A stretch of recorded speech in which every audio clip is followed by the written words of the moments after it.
Ya.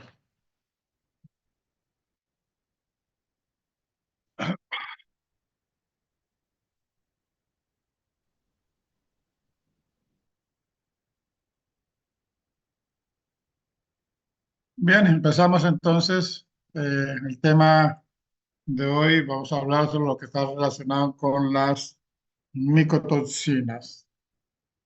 Las micotoxinas. Las micotoxinas son sustancias producidas por ciertos hongos y en pequeñas cantidades pueden ser tóxicas tanto para los animales como también para las personas que pueden ingerir algún alimento que puede estar contaminado.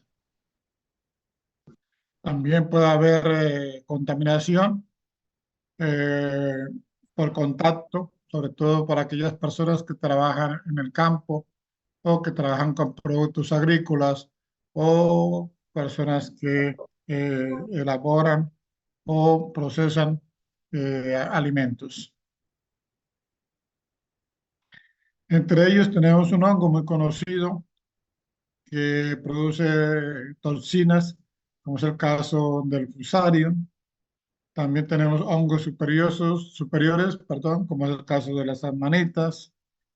Las micotoxinas actúan como, como se consume, digamos, la acción de la toxina reacciona cuando se consume el hongo o la seta, y esta a su vez produce una intoxicación, y esa intoxicación recibe el nombre de micotoxicosis. Generalmente en los granos, por ejemplo, acá lo que vemos acá en las diapositivas, algunas de estos tipos de hongos pueden desaparecer o las condiciones del medio no les son favorables para su desarrollo, para su crecimiento. Puede ser de que la temperatura puede ser muy baja o también la humedad relativamente baja. Entonces eso también colabora o ayuda para que los hongos no se proliferen rápidamente.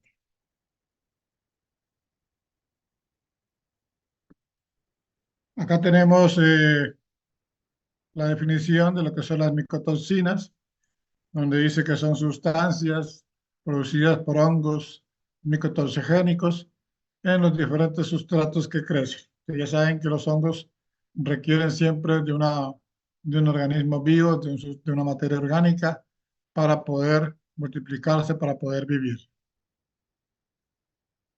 También, como dice, las sustancias tóxicas pueden inhalar, o sea, las esporas pueden entrar también por la nariz al respirar, se absorben a través de la piel, cuando hay contacto con la piel también, se consumen a través de los alimentos, que es lo más común. Las micotoxinas son toxinas naturales producidas por cientos mohos, se pueden encontrar en los alimentos como en los cereales, en las nueces, en las especies, en las frutas, frutas secas, manzanas, en los granos, en el café, también puede ser el maní, etcétera, a menudo en condiciones en, en zonas cálidas o con la temperatura que está entre unos 20, 30, 40 grados, y también cuando hay humedades relativas entre 80, 90 y 100%. Eso es cuando ayuda a que el hongo rápidamente se prolifere y se multiplique.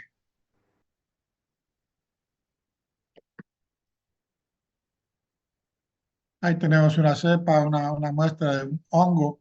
Este es un de tipo de Aspergillus. Este es un Aspergillus medine plus, que generalmente es muy común en personas o en pacientes donde estas esporas invaden los pulmones y los alveolos pulmonares.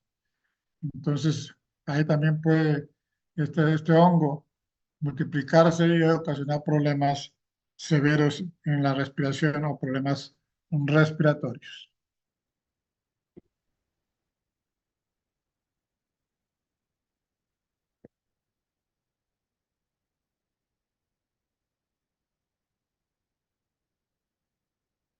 Aquí también es otro tipo de hongo que es muy común, que produce toxinas, como es el caso del aspergillus, también el penicillium y obviamente el fusarium.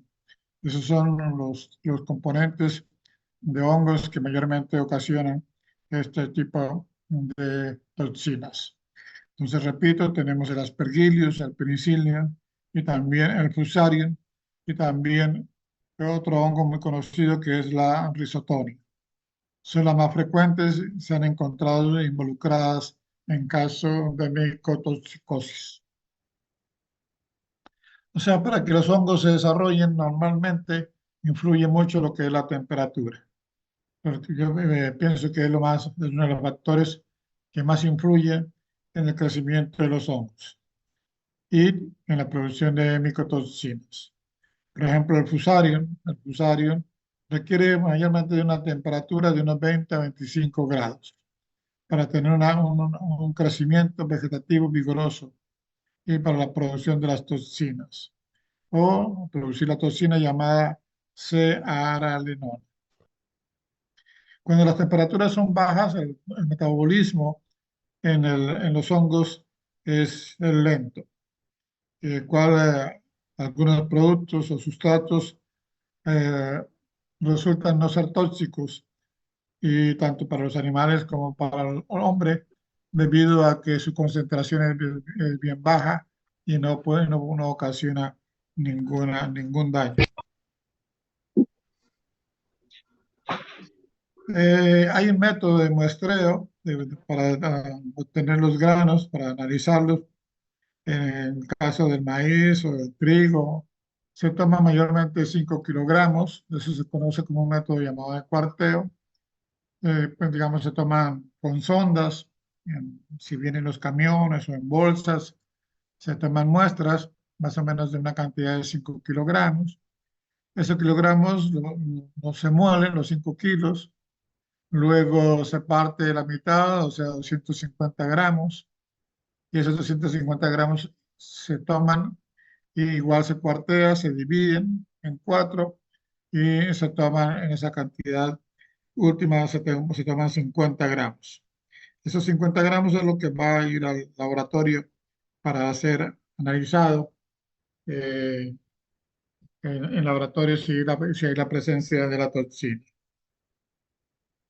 Si hay concentraciones altas de toxinas, obviamente que ese lote de granos o de alimentos no sirve. Hay que desecharlo y obviamente que hay que quemarlo, porque no sirve ni para consumo humano ni para consumo animal cuando hay altas concentraciones. Y una vez que se toma esa muestra, se lleva al laboratorio. Hay diferentes métodos para disolver la toxina en los granos o en las harinas. Se utilizan solventes como el cloroformo, el acetonilitrilo, el metanol, la acetona, el diclorometano. Son productos que se utilizan también para poder extraer las toxinas en las muestras. Pero hay un inconveniente que mayormente es que cuando se extrae o se aplican estos productos para extraer las toxinas, también se extraen pigmentos, se extrae clorofila, se extraen carotenos, etcétera, y obviamente que los resultados no son lo mismo. Entonces, va a intervenir o a inferir en los resultados de la presencia de las toxinas. Y para ello también para tener datos más exactos de la presencia de las toxinas, se tiene el uso de cromatografía. Hay una cromatografía en columnas, hay otra cromatografía de capa fina y hay otra cromatografía líquida. Entonces, eso se lleva a estos aparatos y ellos directamente hacen el análisis correspondiente de la presencia de alguna toxina que pueda haber en la muestra.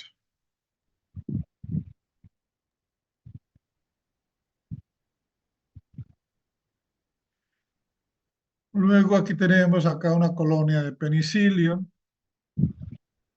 Acá tenemos el Rhizopus, este tipo de Rhizopus. Aquí igual aquí tenemos un penicilio en un cítrico, una naranja, en un limón. Ese es el hongo del penicilio. Este Rhizopus. Ahí tienen la rizotonia que les hablaba anteriormente, que también es muy común. Ahí tienen una placa de cultivo, esa es la forma del hongo. Y aquí ya tenemos la estructura del hongo. Y acá que atacan las raíces, también los tallos, destacados en este ejemplo, que puede ser la cebolla. Luego tenemos lo que comúnmente llamamos las aflatoxinas. Ahora ya vamos a hablar qué son las aflatoxinas. Las aflatoxinas son un grupo de metabolitos secundarios que es producida por dos hongos muy conocidos ya, que se llaman el Aspergillus flavus y el Aspergillus parasiticus. Entonces acá tenemos la definición de aflatoxinas. Son micotoxinas producidas en pequeñas concentraciones por hongos del género Aspergillus, como tenemos el caso del Aspergillus flavus, el Aspergillus niger, otro Aspergillus parasiticus. También pueden ser producidas por hongos del género Penicillium y también tenemos que es el hongo verrucoso. Las aflatoxinas son tóxicas y también son cancerígenas. Ahí tienen el hongo, en el caso del Aspergillus flavus y el Aspergillus niger. Ahí tenemos el Aspergillus parasiticus, el Penicillium verrucoso.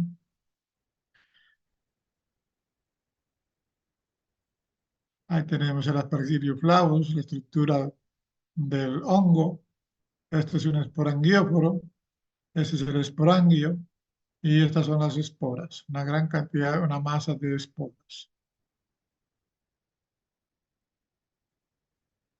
Ahí tenemos un hongo que vamos a hablar un poquito más adelante, que es la ternaria. Bien, las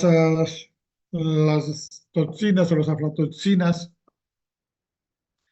generalmente se encuentran en los granos, sobre todo en el maíz, en el sorgo, en el maní, en el algodón, en el trigo, en la cebada, en la avena, en las harinas, en frutos como los cocos, en los higos, en la papa, prácticamente la mayoría de los alimentos que consumen las personas. Las aflatoxinas son metabolitos secundarios producidos por el Aspergillus flavus y el Aspergillus parasiticus. Las principales aflatoxinas son la B1, la B2, la G1 y la G2. Repito, las principales aflatoxinas son la B1, la B2, la G1 y la G2. La B1 es la más frecuente y la más potente.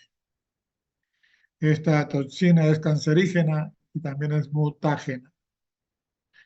La B1 y la B2, si por ejemplo la consume un animal y si ese animal está en estado de lactancia, esa toxina pasa a la leche. Y si es ingerida por el ternero, entonces puede haber intoxicaciones. E incluso si una persona, un niño, cualquier persona consume esa leche, también puede tener problemas de intoxicación, en este caso de las toxinas. Cuando la B1 y la B2 se mezclan, esas dos toxinas, y pasan, en el caso que les dije anteriormente, pasan a la leche, estas se convierten en aflatoxinas, se convierten en aflatoxinas llamadas M1 y M2. Se conoce así con ese nombre de M1 y M2. Las aflatoxinas se localizan en el micelio. Entonces tenemos que las esporas germinan, desarrollan sus hifas y de ahí se encuentran en el micelio. Las aflatoxinas se localizan en el micelio, también en las esporas, también en las esporas, y también pueden ser excretadas como exotoxinas. Pueden ser excretadas como exotoxinas.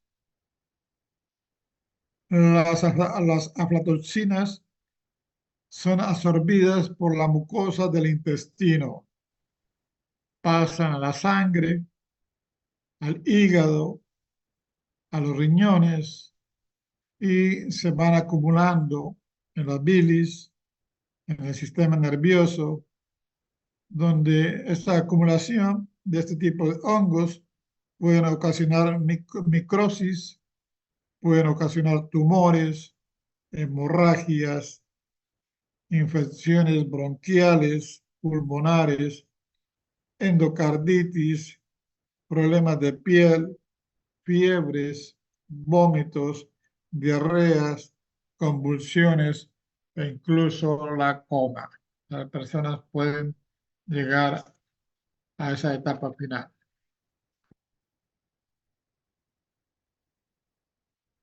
Entonces, como les decía, el consumo de estas sustancias es altamente peligroso. En el año 74, la FAO permitió o dio una tabla donde hay una tolerancia de la presencia de estas toxinas. Por ejemplo, en los humanos eh, va de unas 5 a 20 ppb, que eso quiere decir que estaría de unos 5 a 20 microgramos, 1 a 20 microgramos por kilogramo. O si no, se puede cambiar a miligramos por tonelada de alimento. Y para los animales, para el consumo de los animales, o sea, la tolerancia de esta toxina en sus alimentos no debe pasar 10 veces más que la de los humanos. No debe pasar más de 10 veces que la de los humanos. Entonces, una de las maneras para prevenir la presencia de estos tipos de hongos en los alimentos, entonces tenemos que tratarlos de conservar en lugares eh, fríos, que estén bien sellados los productos, ¿ya? Que no haya muchas temperaturas altas, igual que no haya mucha humedad. Si hay estos factores, entonces vamos a tener 100% en la presencia de estos tipos de hongos.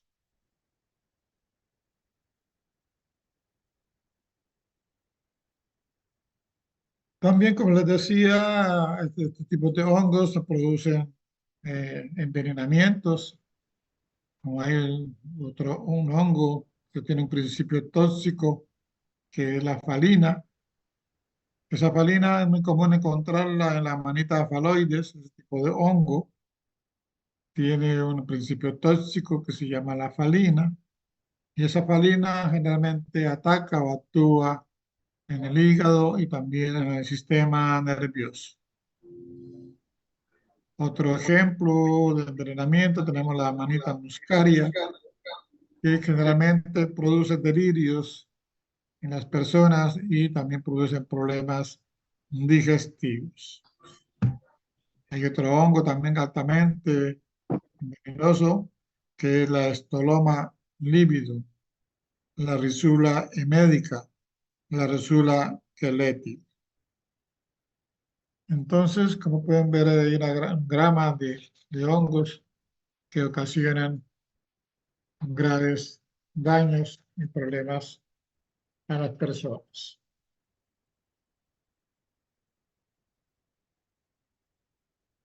Y aquí luego tenemos que los hongos, así como también tienen su aporte en la naturaleza, también tienen su aporte con, digamos, con la degradación de las materias orgánicas.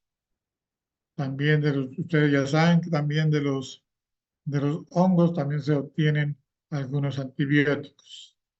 Entonces, ahí está relativamente relacionado con la parte positiva y la parte negativa de los hongos. Mayormente, cuando se trabaja en el campo, se trabaja con granos, con semillas, alimentos. Entonces, decimos que encontramos hongos llamados hongos de campo, hongos del campo. Tenemos hongos de campo, hongos de almacén y hongos de deterioro avanzado. Entonces empezaríamos con los hongos de campo. Estos hongos de campo requieren una buena humedad, que por lo menos haya un 90 un 100% de humedad en el ambiente. O sea, cuando hay lluvias, temporadas de lluviosas, donde la humedad es bastante alta, estos hongos se multiplican rápidamente. Y ahí tenemos hongos de campo, como es el caso del fusarium, de la alternaria, tienen ahí en pantalla, del clodosporium y también del gemintosporium. Esos son los hongos conocidos como hongos de campo, que generalmente se encuentran en los cultivos. Ahí tenemos otro hongo llamado Acremonium cephalosporium, es un pariente del Helminthosporium. Y luego tenemos otro segundo grupo, conocidos como los llamados hongos de almacén. Hongos de almacén. O sea, son aquellos hongos que aparecen sobre todo en los depósitos, en los silos, en lugares donde se conservan los granos, se conservan los alimentos. Entonces, ahí encontramos estos hongos y comúnmente se les llaman hongos de almacén. En los hongos de almacén se requiere menos humedad, no necesita una humedad tan alta, más o menos de un 65% y máximo un 90%. Aquí encontramos el hongo del Aspergillus, ahí tienen el Aspergillus candidos, que es muy común encontrarlos en los granos. Ahí es el esporangióporo, aquí pueden ver como si fuera un sol, la presencia como si fuera un sol. Y todo esto sería la masa de hifas, una gran cantidad de hifas, perdón, de esporas, una gran cantidad de esporas. Ahí tenemos el Aspergillus flavus, eso es el esporangio, y aquí te pueden ver las cantidades de esporas. Ese es el Aspergillus flavus.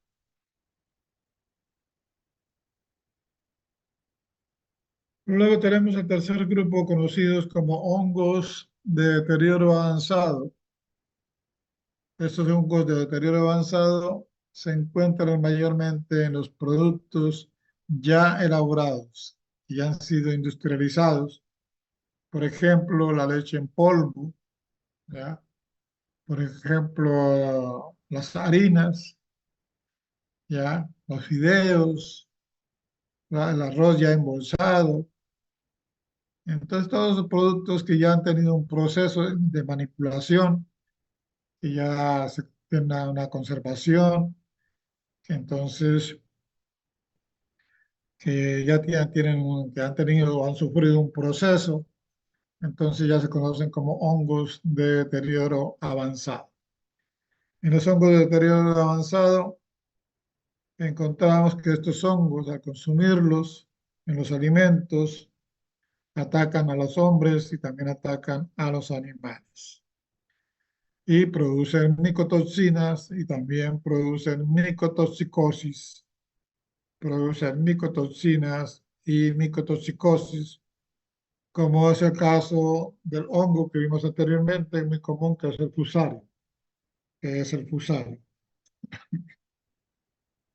También en los hongos de deterioro avanzado, como le decía, tenemos el fusario, donde este hongo se desarrolla vigorosamente en una temperatura de 20 a 25 grados, tiene su crecimiento vigoroso, desarrolla una toxina que se llama cearalenona, y la única forma de poderlo controlar un poco a este hongo es bajar la temperatura donde se encuentran los alimentos, donde se encuentran los granos, etcétera. Y así, con una baja temperatura, su crecimiento es demasiado lento, es muy lento. Bien.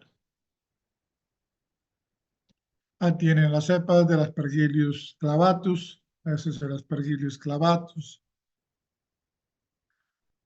El Aspergillus fumigatus.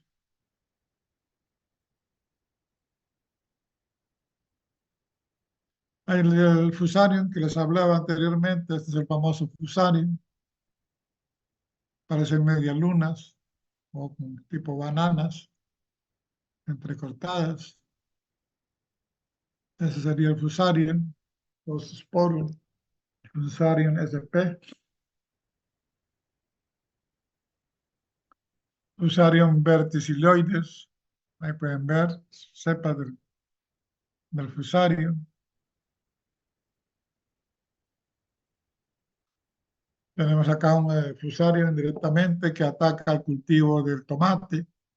Pueden ver cómo las hojas se están arrolladas o enrolladas, pudriéndose, y las hojas igual pueden ver que están marchitándose. Y acá también obviamente que el producto está infectado. Ese producto ya está infectado.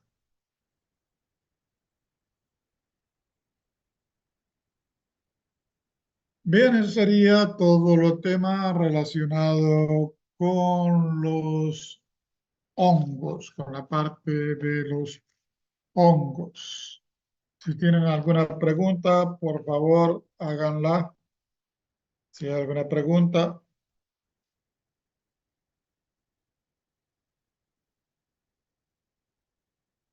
si tienen preguntas, por favor.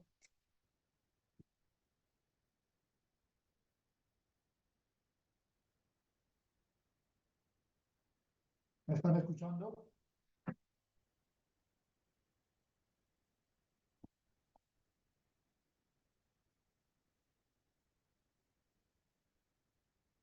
¿Me escuchan?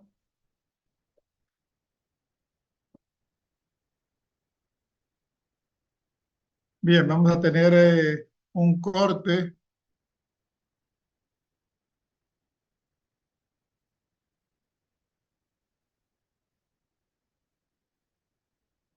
¿Me están escuchando ahorita? ¿No? ¿Me escuchan? Sí, sí, Ya. doctor. Sí, Sí, yo Sí, creo que doctor. ya, gracias. En unos minutos, no tenemos 10 minutos más todavía. Que hay un corte, pero igual se reanuda y vamos a poder continuar. Bien.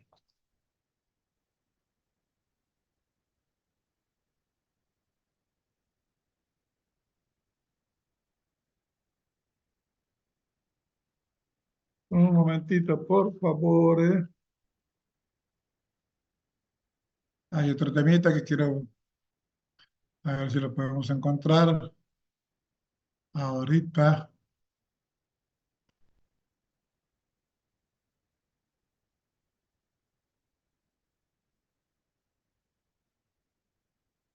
¿Van a pasar laboratorio virtual? ¿Les han dicho algo? No. ¿Ah? No han dicho No, nada. No han dicho nada todavía. Ya. Bueno, entonces, con ustedes empezaremos eh, este tema, este nuevo tema, que se llama los líquenes. Los líquenes. ¿Los han visto ustedes alguna vez este tipo de plantas? Generalmente están incrustadas en las rocas, en los tallos de los árboles, sobre todo en los cítricos, en los postes, en las paredes. ¿Ah? Es muy común verlos en el campo y también en la ciudad. Hay lugares donde se acumula gran cantidad de líquenes, de líquenes.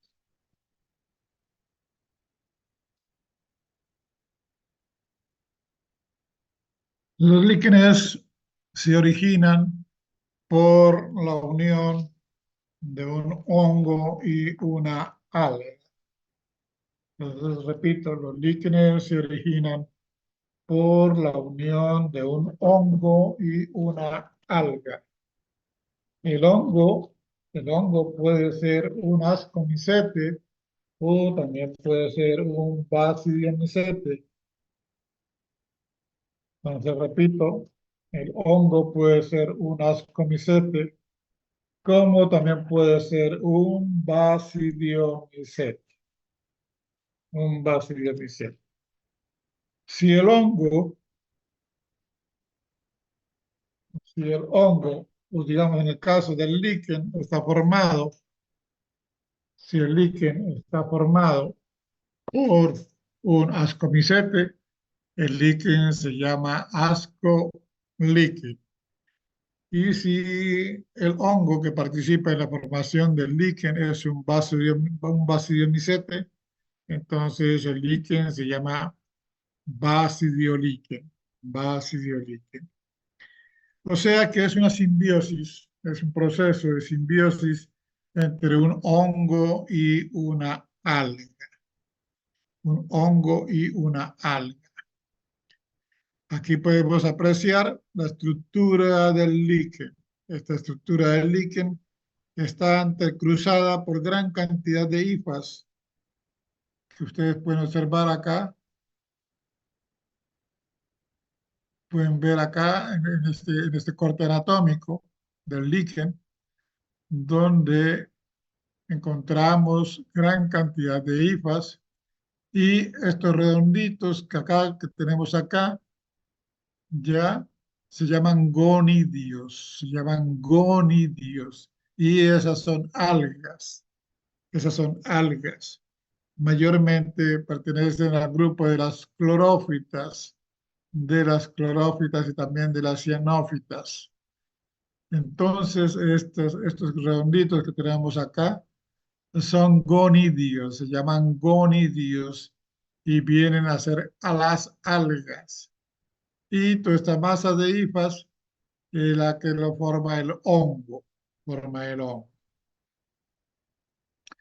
El hongo le da humedad, le proporciona un poco de humedad al gonidio y el gonidio le proporciona alimentos para que el hongo pueda vivir, para que el hongo pueda subsistir, ¿ya?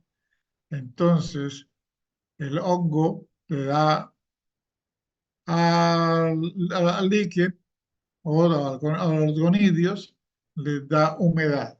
En cambio, el, en este caso, la alga o gonidio le da alimento al hongo. Ustedes ya saben de que por sí solos el hongo no puede vivir. Para que este hongo pueda vivir, tiene que agarrar, en este caso, atrapar en sus hifas, atrapar en sus hifas a los gonidios, a los gonidios. Y esto es llamado un líquen costroso, una forma de costra. Está formado por una capa externa, donde tenemos las hifas. Desde aquí tenemos el grupo de hifas compactas. Esta es la parte externa que vemos por fuera. Tenemos la parte externa, o una capa cortical externa. Tenemos la capa gonídica. Esta es la capa gonídica donde se encuentran los gonidios, sí, los gonidios, o sea, las algas.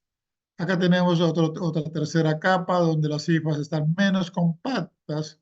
Aquí pueden apreciar que aquí las hifas están más compactas, aquí están más sueltas. Y aquí último ya tenemos una capa interna, una costra interna, que es la que está incrustada en el sustrato. Puede estar incrustada en la madera, incrustada en el suelo, en las rocas, en la grieta de las rocas, a través de esas hifas. Entonces, esos son de acuerdo a la estructura, tenemos un líquen llamado costros. Costros.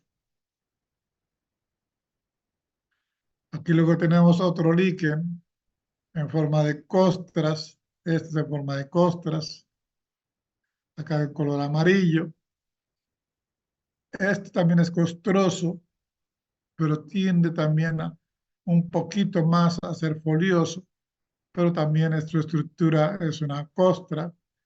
Generalmente en la parte externa se encuentran cavidades por donde también pueden salir las esporas. También por ahí se pueden liberar esporas. Bueno, ahí tenemos lo que son las partes de un líquen. Cuando un hongo y una alga se asocian, forman un talo de un líquen. O sea que estas plantas pertenecen al grupo de las talófitas. Las esporas se generan en los receptáculos que cuando tienen forma de una copa se llaman pasos de formación.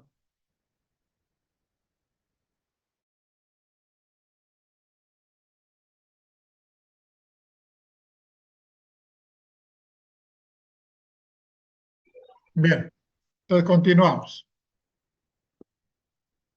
Ahora ya, perfecto.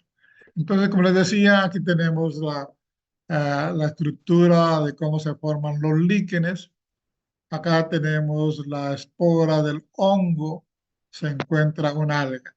Tenemos acá la espora empieza a germinar, desarrolla su hifa y para que ese hongo pueda vivir, tiene que buscar una persona que lo alimente. Y aquí tenemos una alga, una alga. Entonces, esta, estas hifas ven la forma de cómo lo atrapan, tienen que atraparla a la alga. Aquí pueden ustedes apreciar cómo las hifas se, se, se dan la forma de cómo poder atrapar a la alga. Entonces, y ya aquí ya empieza a haber un tipo de simbiosis. Entonces aquí ya pueden ver cómo ya tiene la estructura del líquen, ya está la asociación del hongo con la alga.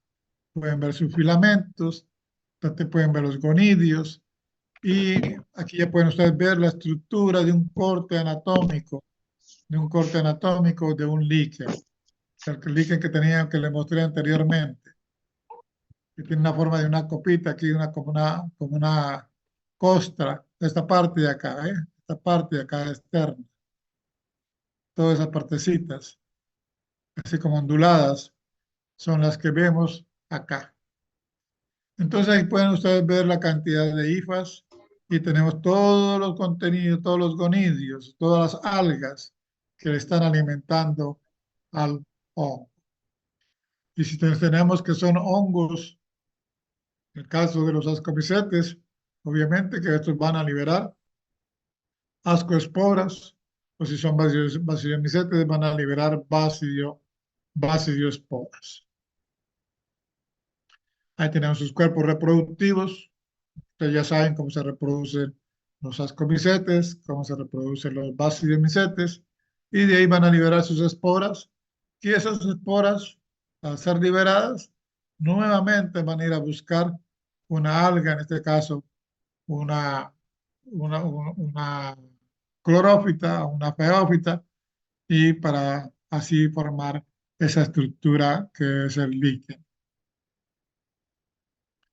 Ahí pueden ver cómo estos apresorios, como este tipo de hifas, van envolviendo a la alga. También tienen las hifas, tienen el gonidio. El gonidio obviamente que tiene una coloración verde porque es una alga y ella va a procesar proteína y esa proteína es la que va a aprovechar el hongo para alimentarse, ¿no? Para alimentar a la planta, o sea, para alimentar al líquen.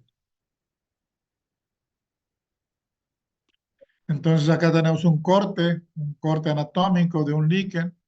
Tenemos la capa de corte superior, la capa algal o la capa gonídica. Tenemos acá esta estructura central que le dan el nombre de médula y el corte inferior que es el que está sujeto o incrustado en el sustrato. ¿Ya? Ahí tenemos esa estructura donde aquí pueden ver en este caso de este tipo de hongo que es una ascomicetes. ¿Recuerdan esos honguitos que vimos en forma de copa? Estos son ascomicetes. Acá tenemos las ascas y acá encontramos gran cantidad interiormente de las ascoesporas que van a salir, que van a ser liberadas. Entonces, estas esporas o estas ascoesporas son las que se liberan y para poder vivir tienen que ir en busca, atrapar en este caso, una alga.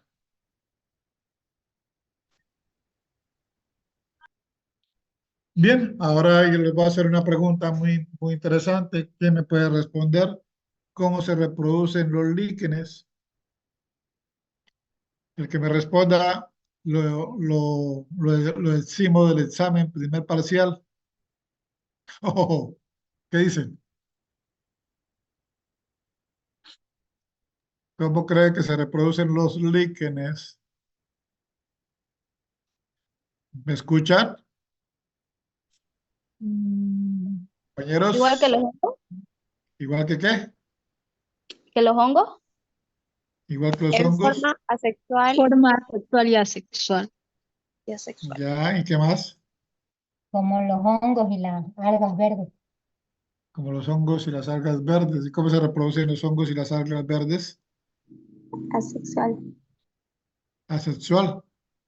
Su ¿Y cómo reproducción forman, depende también y cómo forman la estructura del líquen? Por fragmentación No, a no. través de gametos. ¿A través de qué? Gametos. Gametas. También de gametos. Tampoco, soredios. tampoco. A través de ascosporas. De De los cilios. esporas. Ah, Esporas. también de esporas. Bueno, ustedes vieron, hicieron ya vimos lo que era cómo se reproducían los hongos y cómo se reproducían las algas. Ya. Entonces, cada uno de ellos se reproducen independientemente. No hay una reproducción entre un hongo y una alga. No hay la reproducción. Solamente que hay una simbiosis. Se juntan los dos, viven juntos, se alimentan juntos, pero no se reproducen. Cada uno de ellos se reproducen como algas y cada uno de ellos se reproducen como hongos. Si son hongos basidiomycetes, se van a reproducir como un hongo basidiomycete. Si es un ascomycete, se va a reproducir como un hongo ascomycete. Lo que pasa es que ellos liberan sus esporas y sus esporas tienen que buscar un cuerpo donde vivir o si no se mueren. En ese caso, entonces van y atrapan a una alga para poder sobrevivir. O sea que no es una reproducción que digamos se fusiona uno con el otro para formar un líquen. No. Cada uno tiene una reproducción totalmente independiente. ¿De acuerdo? ¿Hay preguntas? Bien, creo que quedó claro, ¿no? Entonces, doctor, disculpe, la reproducción de los líquenes llega a ser independiente, ¿no? Totalmente independiente, digamos, el líquen, ellos se aparecen solamente por la simbiosis que hay. O sea que el hongo atrapa un alga y de ahí se forma un líquen. Entonces, esa es la forma que nosotros encontramos los líquenes en las paredes, en los árboles, en los cercos, en las rocas, en lugares donde hay humedad. Ahí encontramos los líquenes también. Y aquí tenemos este tipo de líquen que tiene una estructura foliosa, que se parece a una hoja. Pueden observarlo ustedes que parecen unas hojitas. Y aquí tenemos su corte anatómico, tenemos la capa externa de hifas bien compactas, la capa gonídica, la capa cortical esta, o médula o central, donde las hifas son menos compactas, pero aquí también la capa interna. La capa interna es muy parecida a la externa, por eso es que le da esa forma así de una hoja, que le da esa gran resistencia. Aquí tenemos las hifas bien compactas. ¿Pueden ver? Sus hifas son compactas.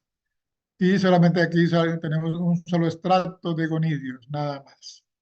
Esa es la diferencia en el corte anatómico, ¿ya? Entonces ahí decimos que este es un líquen folioso que se parece a una hoja. Folio quiere decir hoja, foliar quiere decir hoja. De ahí viene su nombre. Y ahí tienen el nombre de ese líquen que se llama Lobaria arana. Luego tenemos, en este caso, líquenes que son fructicosos, o sea, que se ramifican, que tienen ramificaciones como si fueran ramas. Por eso en ese tenemos un ejemplo de la usnea. Forman ramas largas, ¿ya?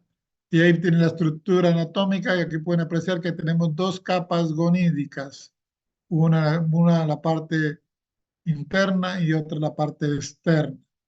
Tenemos la parte de las hifas, la cara conídica, la parte blanda o la parte menos compacta y nuevamente tenemos la capa gonídica y seguidamente tenemos la capa cortical interna donde también sus hifas están compactas, casi igual que las de la parte externa. Entonces este es un talo fructicoso, una estructura fructicosa. Ahí tenemos este tipo de líquen, conocidos como heteromorfos. Tenemos la cladonia portentosa. Este generalmente se desarrolla sobre las rocas y generalmente cerca de los ríos donde hay bastante humedad. Y esa es la forma de ese líquen.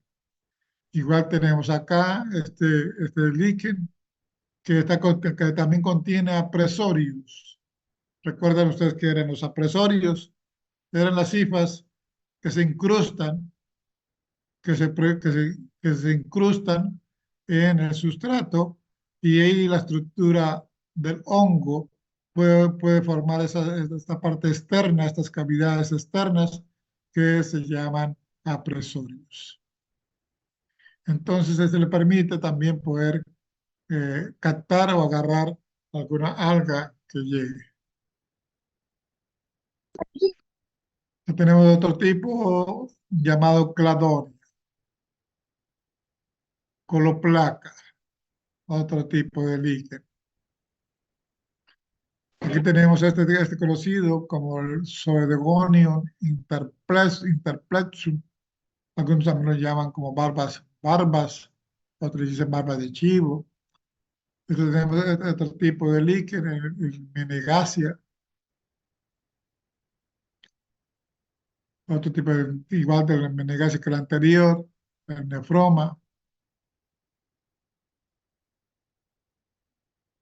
igual el Nefroma, el Ophioparma, ese que le decía, que comúnmente se llama barba de chivo, Proteunea o Epigi, con barba de viejo, también dicen lo mismo. Un pseudociphalaria.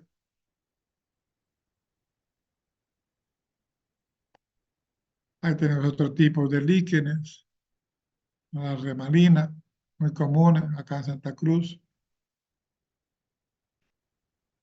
Otro tipo de líquen, fructuoso, la estipta, esto llamado Santoria.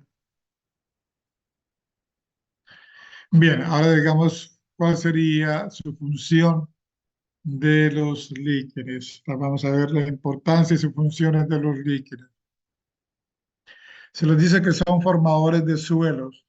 ¿Por qué? Porque generalmente estos se desarrollan en las rocas, las partes altas, y van degradando las rocas, van soltando partículas de piedra, partículas de polvo, partículas de suelo, y eso van cayendo a la superficie del suelo y eso ayuda a formar nuevos suelos.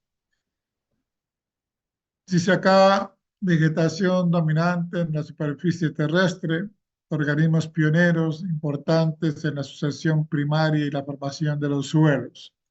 Es lo que yo le decía, son, ayudan a formar los suelos.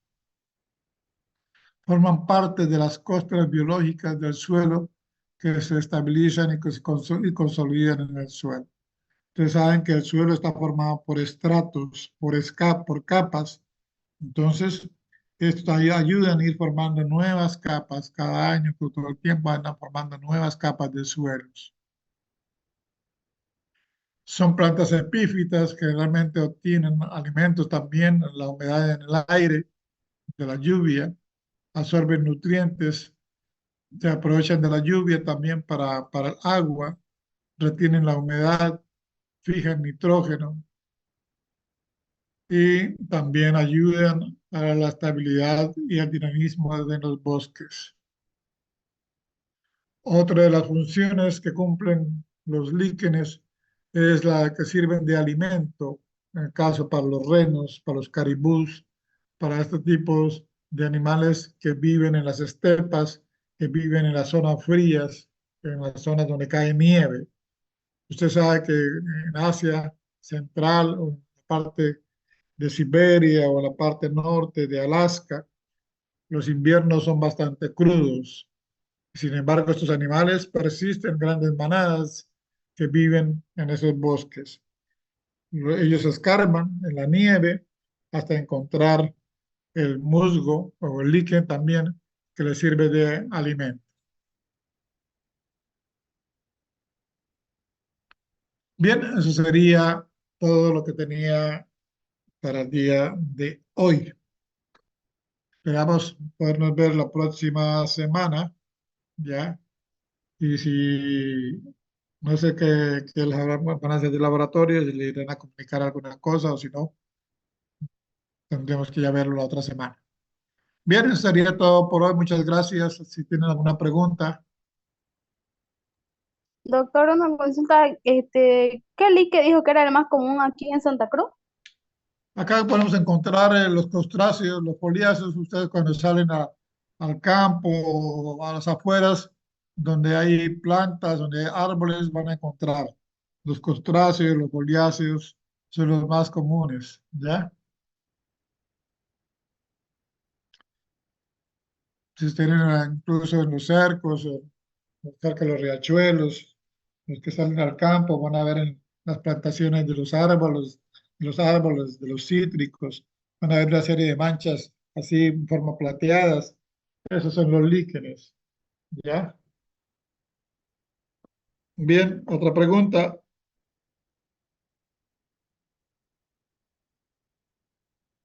Si no hay preguntas, dejamos ahí. Nos veríamos la próxima semana. Ok, gracias. Gracias, doctor. Listo.